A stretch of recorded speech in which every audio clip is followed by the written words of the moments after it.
À quoi ressembleront les vacances d'Emmanuel Macron? Que faisaient en leur temps les autres présidents? Hollande, Sarkozy, Chirac, Mitterrand? Quel dossier le chef de l'État emmènera-t-il dans ses valises? Comment se présente sa rentrée? On en parle aujourd'hui avec nos invités. Avec nous autour de la table, Tigdoua Aldoni, grand reporter à Valeurs Actuelles, vous êtes à côté de moi. Mustapha Tossa, journaliste politologue. Et puis Michel Taube, fondateur du site opinioninternationale.com. Bonjour. Bonjour messieurs. Le couple présidentiel devrait donc passer les vacances à la lanterne. Tugdual, plantez-nous le décor, la lanterne. On est à Versailles, au fond du parc du château de Versailles. Il y a une grande allée. Et au bout de cette allée, il y a des murs d'enceinte et on ne distingue qu'un toit. En fait, c'est un magnifique hôtel particulier, très ancien et qui a été rénové du temps de Michel Rocard avec une piscine et un tennis, qui a largement agrémenté le confort des lieux. Il y a une très belle cave, ce qui avait d'ailleurs fait dire à Dominique de Villepin quand Sarkozy avait récupéré la lanterne, et Sarkozy qui ne boit pas d'alcool, quel gâchis de confier la lanterne à un buveur de jus d'orange. Voilà, c'est ultra sécurisé, il y a des détecteurs de mouvement dans le jardin, des caméras partout, et c'est effectivement une résidence extrêmement prisée maintenant des présidents de la République, puisque avant c'était à la disposition des premiers ministres. Ils vont plus au fort de Brégançon du tout alors? En fait, le problème du fort de Brégançon, c'est que en termes d'intimité, c'est assez limité, puisque quand vous passez en bateau, pour être déjà passé en Zodiac à côté du fort de Brégançon, vous avez vraiment une vue plongeante sur le fort, et c'est assez comment dire, rustique, c'est des pièces un peu petites. Là, c'est plus difficile d'aller chercher une photo volée? Ah là, c'est impossible, c'est même interdit de survol. On en a quand même vu de François Hollande avec Julie Gaillet. Alors, on en a vu à l'entrée du parc, mais il y a, par exemple, c'est même interdit de survol. Il y a eu un aviateur amateur qui a eu 800 € d'amende en 2007, je crois, pour avoir survolé la lanterne. Michel, c'est le choix de la discrétion, hein. C'est le choix de la discrétion, la proximité de Paris. Le fort de Brégançon, c'est aussi très attaché à l'image des précédents présidents de la République. Jacques et dans Chirac, l'idée Chirac, peut-être de renouveau. Il ne va pas se contenter d'aller à la lanterne, hein. Il a aussi annoncé qu'il finirait ses vacances par une tournée européenne dans les grandes capitales européennes, voilà, pour préparer justement les grands dossiers dont on va parler. Mais effectivement, la lanterne, je pense que ça va bien avec la volonté de discrétion. On commence à reprocher quand même beaucoup au président Macron de faire une présidence ultra médiatisée, beaucoup centrée sur l'image. Là, ça devrait être des vacances très très discrètes à l'abri de ces murs, effectivement, de la lanterne. Mustapha. Ce qui n'empêche pas que moi, je suis un peu déçu du choix d'Emmanuel Macron de la lanterne, parce que normalement, il nous a promis de la nouveauté, quelque chose, un style nouveau. Oh, il va bien aller faire un tour au Touquet. Il est sur les traces, sur les pas de ses prédécesseurs qui ont exprimé, qui ont de l'admiration pour ce petit palais à côté de ce petit coin de vacances à côté de Versailles. C'est un petit palais. Moi, je m'attendais à ce que, à partir du moment où c'est un homme qui prêche de la nouveauté un peu partout, élite politique, parlementaire, style de gouvernement, je me disais qu'il allait nous proposer un projet de vacances original. Oui, mais c'est vrai qu'on a beaucoup vu Emmanuel Macron ces derniers mois, c'est peu dire, on l'a moins entendu. Finalement, c'est le choix de la discrétion, hein, Tugdual. Oui, et puis c'est quand même le choix, mine de rien, d'une certaine sobriété. Je suis désolé, c'est pas comme s'il s'était envolé pour aller à l'autre bout du monde. On se souvient de Mitterrand qui allait dans des hôtels très beaux en Égypte, de Chirac qui allait à la Mamounia au Maroc, à Marrakech. Honnêtement, c'est quand même des vacances très studieuses, hein. Je ne peux pas me taxer de macronisme BA, mais rester à 20 km de Paris après une campagne présidentielle, après avoir été ministre de l'économie pendant 2 ans, après avoir été secrétaire général de l'Élysée, adjoint de l'Élysée, honnêtement, c'est quand même très, très modeste, si je puis dire, comme vacances. C'est que c'est tellement prévisible, en fait, c'est ça. Oui, mais qu'est-ce que vous voulez qu'il aille au au camping reprocher s'il va ailleurs, que ça coûte des frais, que ça provoque des frais, etc. Qu'auriez-vous voulu, en fait, surprise, parce qu'effectivement, je ne sais pas s'ils tiendront 15 jours sans communication. Non. Voilà, mais il y a un problème de sécurité au Touquet, donc parce que la maison de la famille de Brigitte est très très difficile à sécuriser. On se souvient tous de cette couverture de Paris Match. Emmanuel Brigitte Macron en maillot de bain, c'était en août 2016. Emmanuel Macron était encore ministre de l'économie, pas encore candidat déclaré. Un cliché comme celui-ci, ce serait inenvisageable aujourd'hui, Tugdual ? Je crois, c'est ça où on voit vraiment la stratégie d'Emmanuel Macron entre la conquête et l'exercice du pouvoir.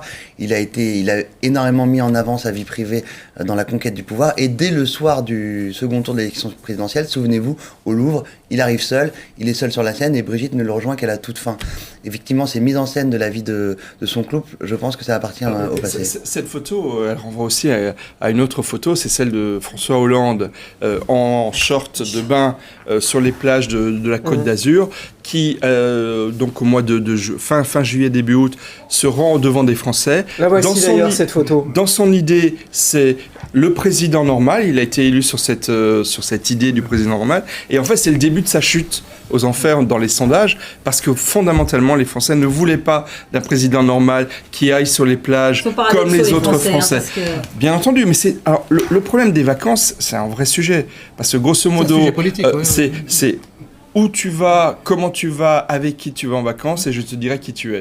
Et grosso modo, nos hommes politiques, le chef de l'État, mais c'est le cas du Premier ministre, c'est le cas des députés et des ministres du gouvernement, en fonction de la façon dont ils prennent leurs vacances, on va mieux connaître quelle est véritablement leur personnalité. Et dans un monde d'hypercommunication, ils sont obligés de se contrôler et d'être extrêmement discrets. Et justement, et pour un peu aller dans le sens de ce qui vient d'être dit, et le vrai défi d'Emmanuel Macron aujourd'hui, le vrai défi de sa séquence, c'est justement de passer de cette surexposition de candidats avec une photo en maillot de bain avec Brigitte sur papier glacé Paris Match, à une communication ultra maîtrisée que celle que nous sommes en train de vivre. Alors, si demain il y a un couac, une photo volée ou une photo qui ne plaît pas au couple présidentiel qui sort dans la presse, tout cette stratégie et ce château va tomber. Donc, moi, je doute, j'ai des doutes face à la pertinence de cette communication ultra contrôlée que veut mettre l'équipe Macron autour du président de la République.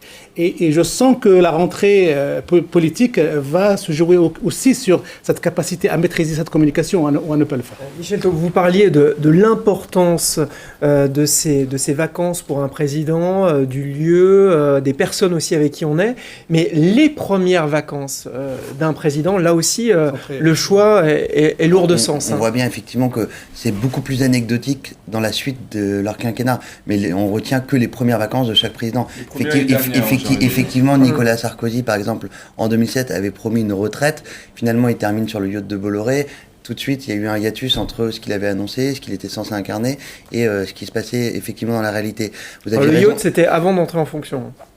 D'accord, mais il venait juste d'être élu. Après, il était aux États-Unis faire des vacances de rêve, de pouvoir, mais voilà. Non. À l'été également, à l'été 2007, il est parti aux États-Unis dans des conditions de rêve dont tous les Français. Je viens d'une couverture d'ailleurs de Paris Match, l'été américain de Nicolas Sarkozy. C'était des vacances bling bling. La photo avec dans un espèce de petit bateau avec Cécilia et Rachida Dati. Et les Français ne veulent d'ailleurs retouchées, on avait dit qu'on lui avait enlevé un bourrelet, mais bon. Vous le disiez, les Français sont paradoxaux. Ils ne veulent ni d'un président normal, ni d'un président bling-bling. Voilà. Et Emmanuel Macron, il va devoir naviguer entre les deux. Et c'est vrai que la lanterne, c'est peut-être la manière la plus sécuritaire et la plus neutre. Et quand Nicolas Sarkozy il a médiatisé ses vacances, notamment au Cap-Nègre avec Carla, il pensait peut-être être dans ce juste milieu, mais ça a fait beaucoup de bruit. Il y a un élément supplémentaire de pression sur Emmanuel Macron en ce moment, c'est que ces vacances-là et cette gestion de communication et de politique de ces vacances intervient au moment où sa popularité est en train de chuter, où il y a une vraie interrogation sur sa politique et sur ses choix. Donc ça augmente la pression sur Emmanuel Macron et sur son équipe en général. En même temps, Michel, il n'a pas vraiment le choix. Il vient d'entrer en fonction. C'est quand même compliqué de partir au Maroc, en Égypte, alors qu'il y a 2 ou 3 mois de pouvoir à peine et qu'il y a plein de réformes à mettre en chantier. Et d'ailleurs, la consigne, c'est quasiment pour tous les ministres, rester en France. Alors, en plus, c'est tellement mieux la France. On va y revenir. Ça se défend.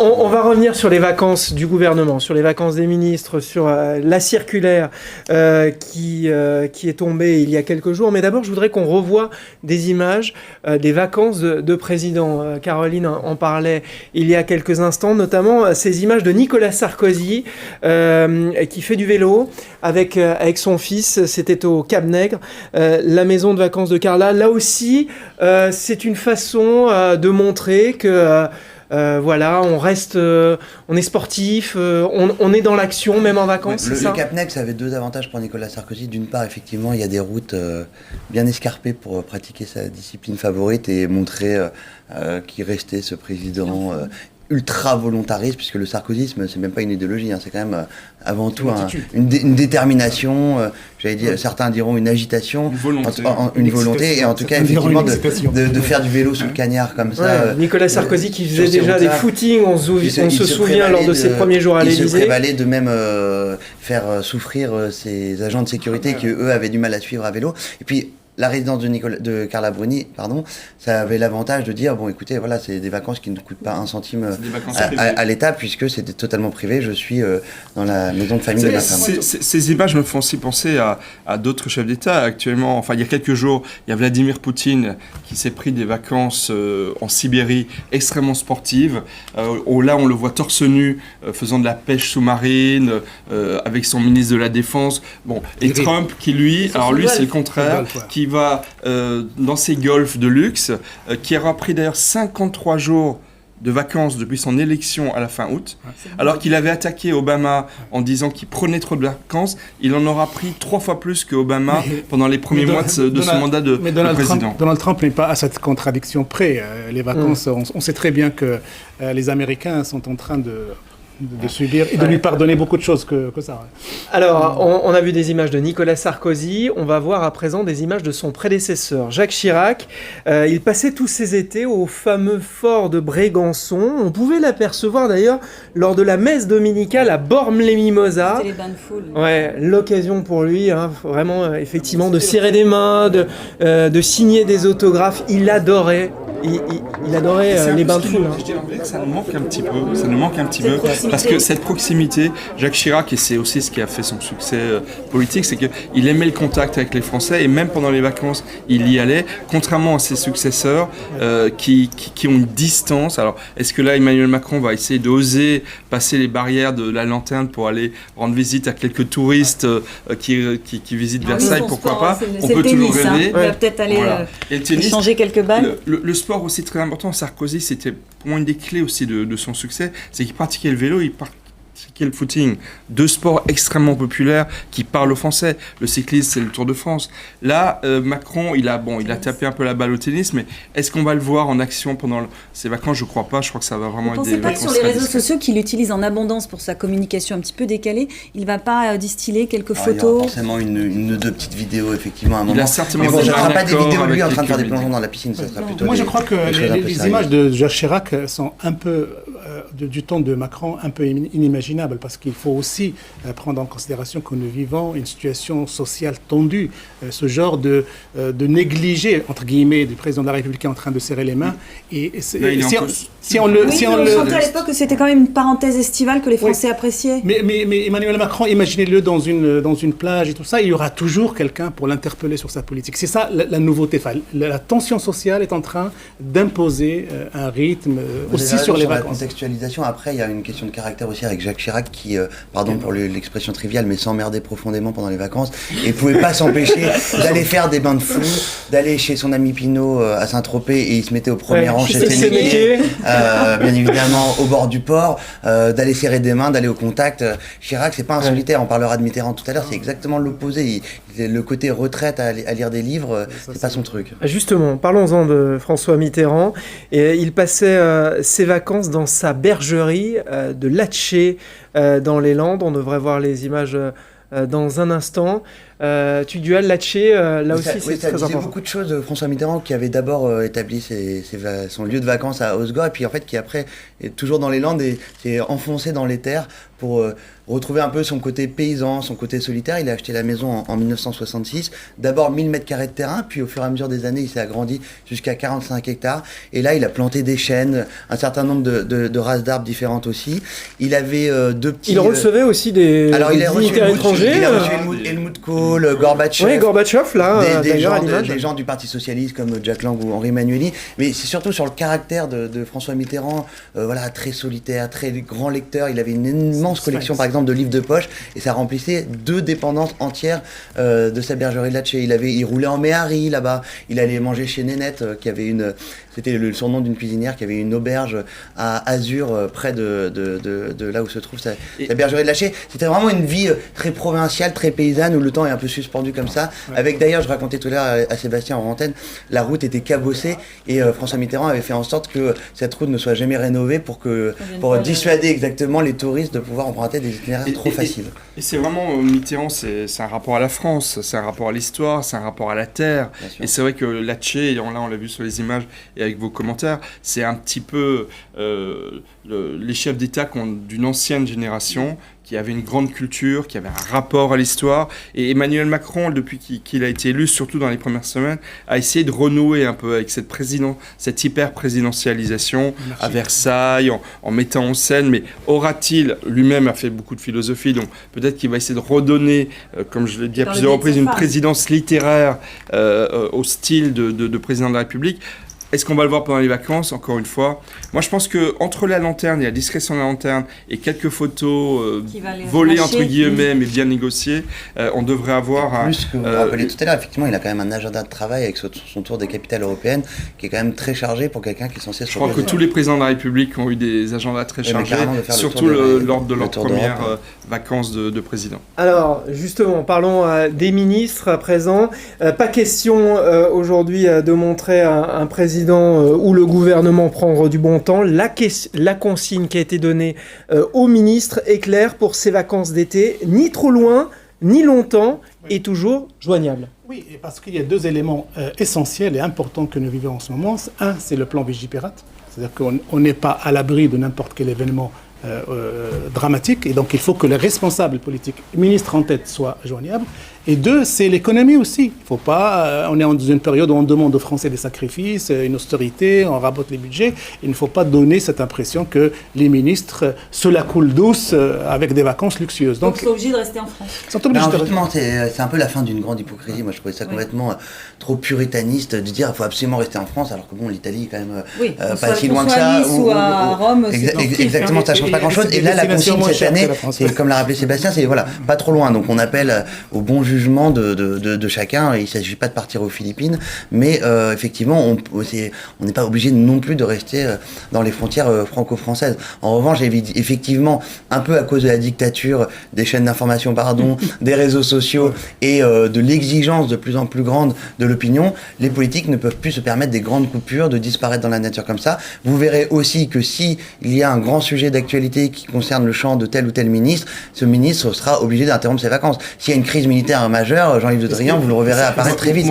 Gérard Collomb était aujourd'hui dans le JDD avec les incendies. Cette politique date de 2000, en fait, ce tournant date de 2003, au moment de la canicule, et il y avait cette image catastrophique du ministre de la Santé, Jean-François Mattei, qui n'était pas à son poste, alors qu'il y avait beaucoup de victimes de cette canicule. Moi, ce que j'observe et de ce que j'ai pu savoir des vacances des ministres, en fait, grosso modo, pour la plupart d'entre eux, ce sont des vacances familiales. C'est-à-dire qu'il y a eu, et notamment aussi beaucoup chez les députés nouvellement élus, qui ont eu une campagne extrêmement intense pour être élus, et ensuite les premières semaines qui ont été extrêmement chargées. Et rappelons quand même que leurs vacances, Jean-Luc Mélenchon l'a tellement souligné, sont considérablement écourtées, puisqu'ils n'auront que 2 semaines de vacances au lieu de 3 semaines, ce qui est absolument dramatique pour nos députés. Mais grosso modo, la consigne, et ce qui ressort, c'est que ce seront des vacances familiales. La plupart des ministres retournent dans leur famille, et on vont dans leur lieu de villégiature. On a des pistes. Le Premier ministre, par exemple. Alors le Premier ministre, personnellement je ne sais pas, mais je sais que plusieurs ministres vont aller en Corse, plutôt dans le sud de la France et en Bretagne. Pas mal également en Bretagne et en Normandie. Ce qui est dommage parce qu'il y a d'autres régions de France qui sont très belles. Moi je citerai l'Alsace si je peux me permettre. Même pour montagne. Celui des ministres d'origine, il y a la montagne. Il y a un petit secret de salon maquillage de LCI, mais pour avoir croisé Christophe Castaner ici la semaine dernière, il confiait qu'il allait en Corse. Et il y a un élément aussi à souligner sur ces questions-là, c'est que moralisation de la vie politique oblige, les ministres et les responsables sont interdits d'accepter des invitations de gouvernement. Alors qu'avant, c'était une pratique. Le Premier ministre était invité, je crois François Fillon était invité en Égypte. On acceptait volontiers d'être l'hôte de gouvernements étrangers. Alors que maintenant... Oui, ça a créé tellement de polémiques que maintenant on doit réfléchir à deux fois. Le gouvernement Michel Alliot-Marie en Tunisie, tout ça. Donc là, maintenant, là, je crois que la consigne a été, je crois, ou même interdiction, d'accepter ou de s'afficher comme étant invité par un gouvernement. Alors, Edouard Philippe, je ne connais pas toutes ses vacances, mais je sais qu'il va passer au Havre et qu'il va passer un peu de temps dans la ville dont il était. encore une fois, c'est vraiment la consigne majeure. C'est pas la consigne, c'est un peu les choix que font les ministres. C'est des vacances en famille. Donc, ils vont retourner dans leur terre d'origine pour vraiment faire une pause pendant ces 2 semaines. Alors, une pause, ce sera quand même des vacances studieuses pour le président, pour le chef du gouvernement, pour les ministres aussi. Il faut absolument ne pas rater cette rentrée, surtout après les couacs de ces dernières semaines à l'Assemblée et au gouvernement. Effectivement, l'agenda pré-vacances était très législatif avec, on en a parlé tout à l'heure, ces 2 lois, d'une part la loi d'habilitation pour permettre la réforme du Code du travail par ordonnance et d'autre part la loi de la moralisation de la vie publique. C'était une priorité d'Emmanuel Macron de justement faire passer ça avant les vacances puisqu'on comprend bien l'intérêt stratégique de faire ça, si je puis dire, en 4e vitesse afin de ne pas s'empêtrer dans des débats sans fin et dans des polémiques inutiles aussi de leur point de vue.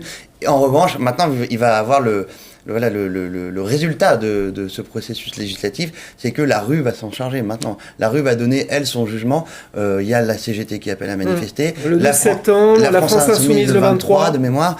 Et effectivement, on le disait aussi hier, toutes les catégories de la population, étudiants, fonctionnaires, même retraités, même si ce ne sont pas eux en général qui font le gros des troubles dans les manifestations, ont des raisons de manifester à la rentrée. Moi, je crois que lorsque Emmanuel Macron avait programmé ses vacances, il n'avait pas en tête cette chute dans les sondages, ce désamour des Français qui est en train d'apparaître, ce courroux des Français qui est en train d'apparaître. Oui, on rappelle une chute quasi inédite sous la Ve République avec 4 vagues de sondages très mauvaises. Et moi, je crois que cette période de vacances qu'il va passer à la lanterne ou ailleurs, et je crois qu'il va la consacrer à réfléchir à la meilleure manière de reprendre la main, de retrouver l'adhésion des Français pour la rentrée. Et surtout, il y a une vent de pessimisme qui souffle sur la séquence Macron quand on voit le spectacle désolant que donne la nouvelle majorité au Parlement. Elle ne donne pas l'impression de maîtriser les choses et d'être à la hauteur des enjeux. Et donc, il y a des sujets d'inquiétude pour Emmanuel Macron et il va falloir réfléchir comment se relancer et comment être dans le coup pour... Moi, je vous rejoins, mais je nuancerai peut-être un petit peu le propos. Le chef de l'État a quand même pour lui une majorité écrasante. Les règles du fonctionnement de la Ve République, là je pense qu'il a une certaine tranquillité pour quelques mois. Il a en plus lui-même une certaine assurance dont il va avoir du mal à se départir et qui lui joue des tours. Et vous le disiez tout à l'heure, en termes de communication politique, il veut tout contrôler et il commence à donner beaucoup de leçons à beaucoup de monde. On l'a vu avec les militaires, avec les journalistes qui en ont pris pour leur grade à plusieurs reprises. Donc je pense qu'il va y aller avec quand même une certaine assurance.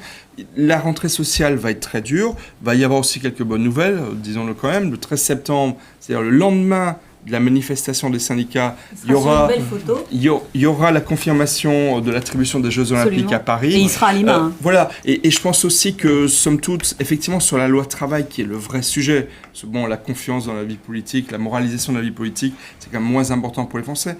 Mais sur la loi de travail, je crois que les syndicats veulent faire une sorte de baroud d'honneur. C'est pas en annonçant une manif le 12 septembre, à 8 jours de l'adoption définitive de la loi de travail. D'honneur, on verra. En tout cas, ce sera un vrai test pour le président. C'est très très difficile en 10 jours de mobiliser la France entière et de bloquer une loi qui a été votée par une majorité écrasante et confirmée lors de l'élection présidentielle, même si le président de la République a été en partie élu par défaut. Ça dépendra si la CGT est isolée en fait ou pas, parce que pour le moment, effectivement, Force ouvrière a plutôt l'air de vouloir négocier. Et c'est sur ce dossier qu'ils vont communiquer tout le mois d'août avec le Premier ministre ? Bien sûr, puisqu'ils ont annoncé, alors là aussi, il y a eu un petit décalage de temps. Est-ce que c'est lié à la fin de la session parlementaire le 9 août, donc une semaine trop tard? Excusez-nous encore, Monsieur Mélenchon, parce que vous avez dû modifier vos vacances, mais la vraie rentrée sera le 31 août.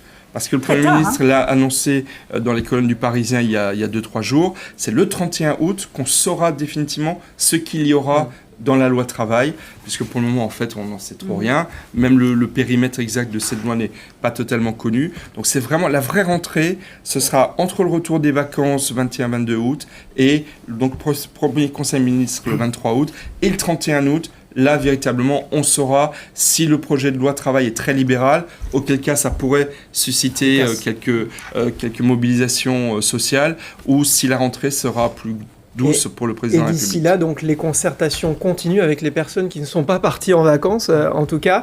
Quelles consignes Emmanuel Macron a donné à ses ministres et, je dirais, à ses hommes de confiance? Je pense en particulier à Richard Ferrand, qui a un peu de mal quand même, en tant que président de groupe de La République En Marche à l'Assemblée pour l'instant. La situation de Richard Ferrand, qui est effectivement un des enjeux clés, un peu de politique politicienne, faut bien le dire, de cette rentrée, mais qui comptera pour Emmanuel Macron, puisque effectivement c'est un président de groupe à l'Assemblée avec 315 députés et qui est très contesté. Il a déjà ses frondeurs, des journaux ont titré en ce sens. Il a un problème d'autorité, puisqu'effectivement débarqué du gouvernement pour être recasé à la présidence du groupe suite à des soupçons judiciaires. Et en plus, c'est même pas le poste qu'il visait, puisqu'il aurait préféré être président de l'Assemblée. Richard Ferrand, c'est le symptôme d'une majorité qui ne va pas si bien que ça, malgré des chiffres très flatteur. Effectivement, Emmanuel Macron a gagné le second tour de l'élection présidentielle sans contestation. Il a gagné les législatives avec une vague qu'on n'imaginait pas. Et il se retrouve à la tête d'une majorité énorme et avec pourtant quelqu'un pour la piloter qui est contesté. Justement, alors cette majorité confortable, énorme, absolue, n'est pas forcément, dans le cas de ce qu'on vit, on est en train de vivre en ce moment, n'est pas forcément un cadeau. Quand on voit les frondeurs qui commencent à s'imposer, à exister, quand on voit Richard Ferrand qui est contesté, à un moment donné, je crois que la migraine va venir beaucoup plus de sa majorité que de son opposition. Et ça, comment gérer ça sans provoquer des casses même à l'intérieur de ces réseaux de relations et de ces amitiés, ça aussi, ça fait partie des sujets que Emmanuel Macron va réfléchir, parce que la majorité confortable absolue de cette manière-là n'est pas forcément un cadeau pour Emmanuel Macron. Alors, on a parlé des ministres, c'est vrai que les députés, eux aussi, attendent avec impatience les vacances. Michel nous faisait le teasing tout à l'heure, ça fait pourtant que 2 mois qu'ils sont à l'Assemblée. Écoutez le message que Jean-Luc Mélenchon a posté cette semaine sur sa chaîne YouTube. C'est une petite perle, un Mélenchon, forcément, grognon. Allez, vous avez plage maintenant, là ? Non, vous avez de la chance, vous avez plage. Moi, j'ai la séance va reprendre, voilà mon programme. Bon, encore jusqu'au 3 août, à moins qu'ils leur prennent une nouvelle foucade, ils décident de continuer à nous faire travailler. On a tous annulé nos locations. Vous croyez que je suis quoi, moi, comme tout le monde, et mes collègues. Et ceux qui ont les petits à la maison, il y en a. J'ai plusieurs députés, moi, c'est des jeunes. Alors, il a fallu annuler les locations, puis tout le monde ne peut pas annuler les locations, en retrouver d'autres derrière. Si vous voulez changer la vie politique, il faut la rapprocher de la vie normale. C'est pas normal de rester le 28 juillet jusqu'à 2h du matin à discuter sur des virgules et des points dans un machin dont tout le monde sait que ça sert à rien. Pourquoi nous avoir retenus ? Ils n'ont même pas dit à quel moment ça finit, cette histoire. À quel moment on va finir ? On ne le sait pas. Le 4, j'ai fait ma valise et je m'en vais me reposer. J'aurai 15 jours, les amis. J'espère que vous avez un peu plus. Enfin bon, je ne me plains pas. Je vous avais prévenu que c'était une perle. C'est une perle, mais bon, deux choses. D'abord, le 4, non, il n'est pas en vacances, puisque la session parlementaire se finit le 9, donc il lui reste encore quelques jours. Et puis après, honnêtement... Attention, ça va le mettre de mauvaise humeur si nous regarde. Alors, je ne sais pas si nous regarde, mais c'est scandaleux quand même, parce que même par rapport, j'ai envie de dire... Mettons-nous du côté de son électorat. Combien de ces électeurs ne partent pas en vacances ? Combien d'entre eux, moi je pense aux jeunes du Secours Populaire qui vont passer une journée à Cabourg emmenés par le Secours Populaire. Ouais, là il s'adresse aux travailleurs mais il ne s'adresse pas aux chômeurs. Exactement. Donc il dit on est comme les autres. Non, on n'est pas totalement comme les autres. C'est un privilégié. Et je le rappellerai que dans ce cas-là, date du 4 août, parce que le 4 août c'était quoi ? C'était l'abolition des privilèges pendant la Révolution française. C'est souvent même au plein cœur de l'été que des choses importantes se passent en France. Moi, donc franchement c'est bizarrement envie quand même de défendre le meilleur des youtubeurs de la politique française. Jean-Luc Mélenchon, faut se souvenir, en 2012, il part en campagne législative à Hénin-Beaumont. Il était rincé. Il a une campagne intense face à Marine Le Pen. Et en plus, il se fait humilier en étant complètement battu. En 2017, il porte une campagne tout seul. C'est différent d'être candidat de la France Insoumise, je peux vous dire, ou candidat des Républicains, où mine de rien, vous avez une grosse machine. Bon, François Fillon, cette année, c'était compliqué, mais il y a quand même une structure, il y a quand même de l'argent pour faire campagne, des conseillers, etc. Mélenchon porte tout seul. seul, et puis en plus il a tendance à pas trop savoir déléguer, donc c'est compliqué. Donc il arrive une fois de plus énormément rincé, et puis il en a fait des tonnes à l'Assemblée. Après, lui, il n'a pas de location, je vais vous... D'autant qu'il fait campagne pour lui à la présidentielle, pour les législatives, et puis il fait campagne aussi pour tous les autres, pour tous les autres candidats de la France Insoumise. Il est président de groupe. Après, juste pour une petite info anecdotique, lui, il n'aura pas de location puisqu'il a une maison de vacances à côté de Montargis, et sa grande passion à Jean-Luc Mélenchon, et ça dit quelque chose, je trouve, de sa personnalité, c'est de construire des murs. Et en fait, il met pierre après pierre, et voilà, ça lui vide la tête. D'autres tondent la pelouse ou font de la marche, et lui, il construit des petits murs. Il est quand même malin parce qu'il sait très bien que ça va faire le tour des télés et le tour du net, une vidéo comme ça, et ça a fonctionné. Et surtout, il est pertinent lorsqu'il dit que la torture des amendements à 3h du matin pour quelque chose qui ne va rien. Mais c'est aussi l'opposition qui alimente ces amendements. Mais en fait, Jean-Luc Mélenchon, il voulait être président et il finit député, donc il râle, il est ronchon et il faut qu'il trouve une manière... Vous inquiétez pas, je crois que même s'il était président, il trouverait des raisons de râler. Et puis il alimente le personnage qu'il a un petit peu créé aussi. Bien évidemment. Alors, effectivement, il y a une rentrée sociale qui s'annonce chargée, on l'a évoqué, et puis il y a aussi une autre élection. Et oui, on n'en a pas tout à fait fini avec les élections. Il y a les sénatoriales à préparer. Le bouclage des listes vire un peu au casse-tête du côté de La République En Marche, qui ne pourra pas de toute façon rééditer l'exploit au Sénat de ce qui s'est passé à l'Assemblée. Leur but à tout le moins, c'est d'avoir suffisamment de sénateurs pour au final Assemblée plus Sénat, avoir les 3/5 et donc pouvoir faire passer des réformes constitutionnelles assez facilement sans avoir besoin de les voix de l'opposition. C'est aussi quand même d'afficher 2 mois après, enfin maintenant même 3 mois après l'élection d'Emmanuel Macron, l'idée que les élections intermédiaires se passent bien pour le pouvoir en place. C'est-à-dire que si La République En Marche prend une claque aux élections sénatoriales, forcément, ça sera un mauvais signal pour Emmanuel Macron. Mais il y a quelqu'un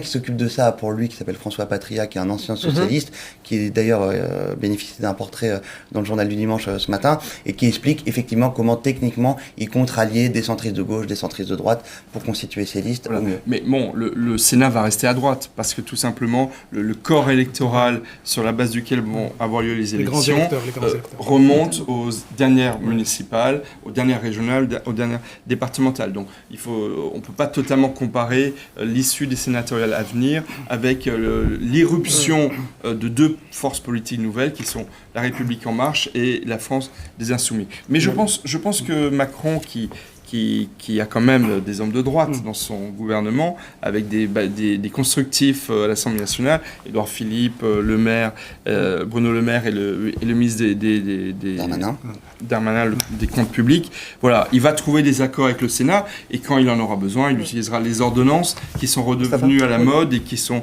davantage acceptées que du temps de Manuel Valls. Et ce qui est rassurant pour Emmanuel Macron, même si le Sénat reste à droite de manière classique, il n'est pas sûr que ce Sénat-là se transformera en bastion de l'opposition à Emmanuel Macron. Moi, je voudrais, on considère à la fin de cette émission, signaler qu'à la fin du mois d'août, on aura les 100 jours d'Emmanuel Macron. Et lui, il avait fait des promesses. Il avait dit que je prendrais un certain nombre de décisions au bout de 100 jours. S'il ne le fait pas, et tout porte à croire qu'il ne va pas le faire, c'est déjà une promesse électorale non tenue. Et lui qui voulait se distinguer de Sarkozy, de François Hollande, on se réveille avec Emmanuel Macron qui ressemble d'une manière ou d'une autre à Pardon, excusez-moi, je ne suis pas du tout d'accord. Je ne suis pas forcément en faveur des réformes qu'il a engagées, mais il les a engagées. Il a lancé la réforme du Code du travail qui va être quelque chose d'incroyable, si ça passe, de très impactant sur la vie des Français. Il a fait la loi de moralisation. Il a quand même changé une certaine pratique de la fonction présidentielle. Il a profondément renouvelé l'Assemblée nationale, où on a 45% de femmes dans l'hémicycle, dans le domaine géopolitique, il a complètement renouvelé la diplomatie française. Il parle à Trump, il parle à Poutine, et il dit même que le départ de Bachar al-Assad n'est pas un préalable à la résolution du conflit en Syrie. Donc honnêtement, on est quand même dans quelque chose d'assez révolutionnaire. Après, peut-être mené à la hache, peut-être pas assez discuté, peut-être trop dogmatique de temps en temps. Mais à ce moment-là, ses choix et ses postures ont été tellement mal expliqués qu'ils se sont traduits de manière négative sur les sondages. Moustapha parlait du cap très symbolique des 100 jours. on dit qu'il faut réformer très très vite, justement Ça, dans les 3 premiers mois, ou alors mais sinon c'est le quinquennat qui est compromis. C'est vrai ou pas? C'est pas techniquement possible. On peut juste effectivement faire de la com, donner des gages. Surtout quand on a les législatives juste derrière, on peut pas réduire etc. un déficit de l'État en 100 jours, on peut pas changer la vie politique en 100 jours, on peut pas modifier la carte géopolitique du monde en 100 jours. C'est là où Macron utilise aussi tous les outils à sa disposition. Il utilise les ordonnances pour aller beaucoup plus vite. Rappelez-vous la loi El Khomri qui a duré des mois et des mois et des mois de discussions et qui a permis aux Français qui n'en voulaient pas de descendre dans la rue. Là, il utilise des outils constitutionnels, institutionnels pour aller plus vite parce que ce que veulent maintenant les Français, c'est effectivement qu'on passe à l'action. On peut ne pas être d'accord sur les choix qui sont faits, mais ils ne veulent pas non plus avoir des mois et des mois de discussions à n'en plus finir, qui permettent aussi aux frondeurs d'émerger. Je pense qu'une des raisons pour lesquelles certains reprochent à Macron d'affaiblir le Parlement, c'est vrai que La République En Marche, à part quelques rares exceptions, on ne voit pas encore de députés s'exprimer contre Macron. Et donc, pour le moment, il avance quand même à une certaine vitesse. Il y a certainement des couacs de communication parce qu'il est trop sûr de lui, il veut tout contrôler et ça, il ne le pourra pas. Mais grosso modo, il avance. Et ce n'est pas les 15 jours de vacances qui vont l'empêcher, bien au contraire, de préparer une rentrée. Et sur sa communication, il a des conseillers qui lui disent justement d'essayer de peut-être améliorer ça à la rentrée. Est-ce que vous avez Oui, écoutez, en fait, il y a un peu 2 camps. À l'Élysée, il y a Simbet Ndiaye, d'une part, qui est l'attaché de presse, enfin, la conseillère en communication, et puis Sylvain Faure, qui s'occupe de la communication du candidat pendant la campagne, et qui est aujourd'hui sur les grands discours, mais qui a aussi la main sur ça. Et si vous voulez, il y a quand même deux écoles. Effectivement, c'est soit on est vraiment dans la verticalité la plus totale, ce qui est plutôt le cas de Sylvain Faure, on parle vraiment jamais. Il y a même un peu l'idée que les journalistes, honnêtement, ne sont pas à la hauteur. Et d'autre part, sur les réseaux. Simbet Ndiaye, qui a quand même les mains dans le cambouis, et qui est obligée de pousser son président à communiquer, parce que sinon, c'est elle qui après, en première ligne avec les journalistes. Et Castaner, qui est un porte-parole hyper présent médiatiquement, parce que et le président de la République ne commente plus l'actualité, c'est lui qui prend la main. Et les autres ministres, le Premier ministre lui-même et les autres ministres, sont extrêmement discrets médiatiquement. Donc, je trouve que celui qui en prend au maximum actuellement, c'est Castaner. Il l'a d'ailleurs dit, il a besoin d'être un peu déchargé par d'autres ministres. Et on attend toujours la première interview présidentielle. Mais c'est vrai que pour le moment, à la rentrée. On n'a pas l'entendre et pas le voir. Parce qu'avec les réseaux sociaux, les Français ont le sentiment d'avoir des images de Macron et des paroles attrapées. C'est une hyper-présence silencieuse. C'est les images, c'est des vidéos, c'est très travaillé.